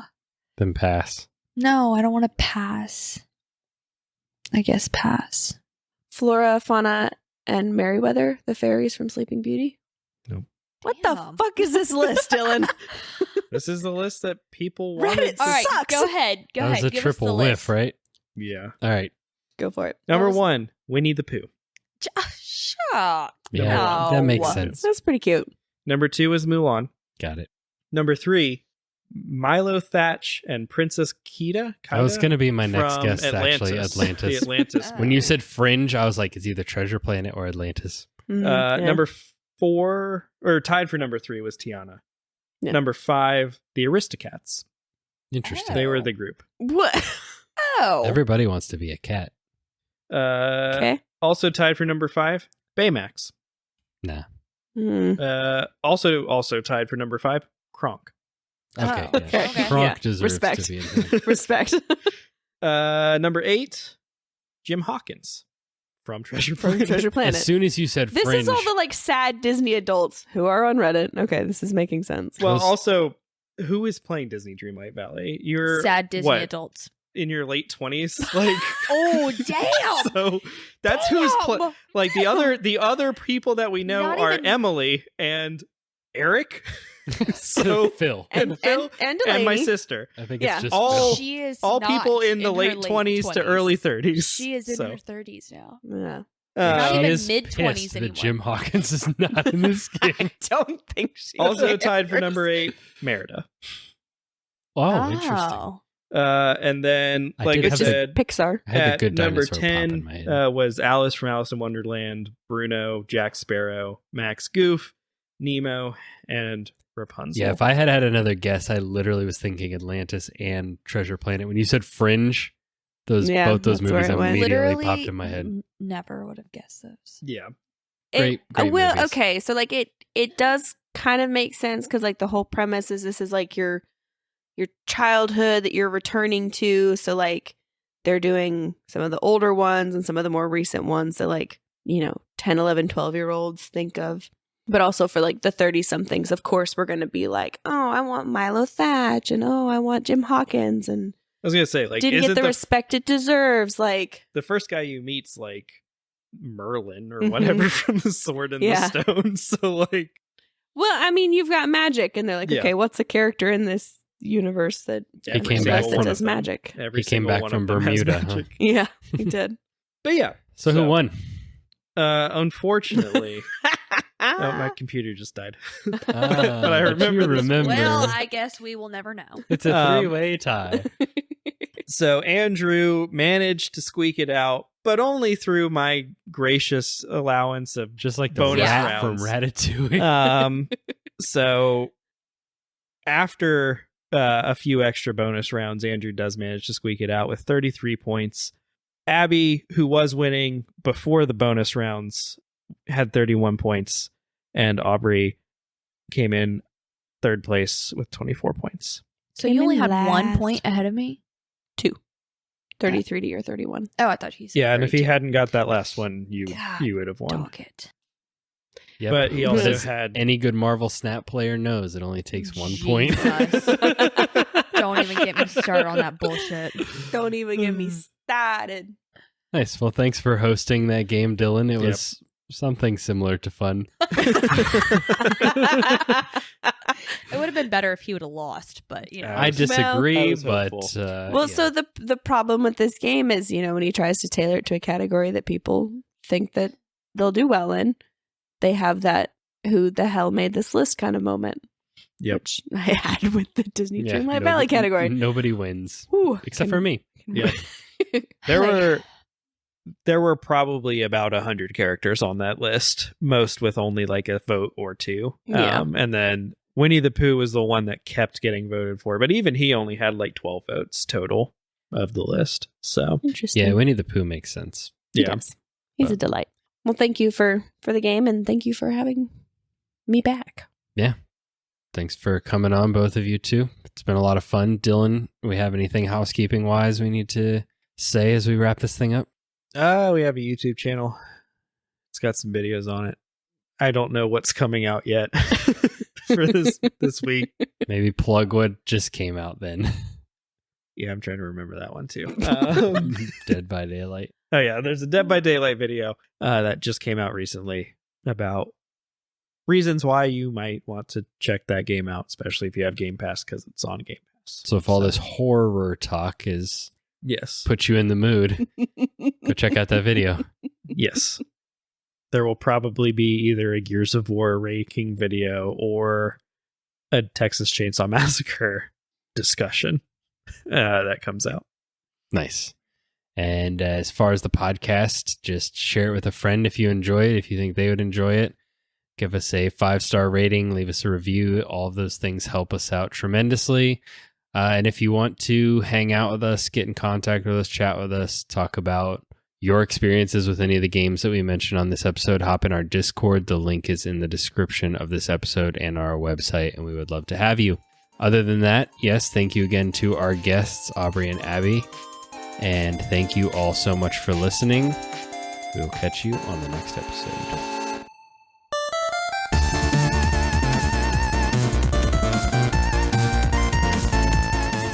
We hope you enjoyed listening to this episode of the Friendly Neighborhood Gamers podcast. If so, we would greatly appreciate your help in growing the show and the community by giving us a 5-star rating and review on Apple Podcasts, Spotify, and any other podcasting app that allows it.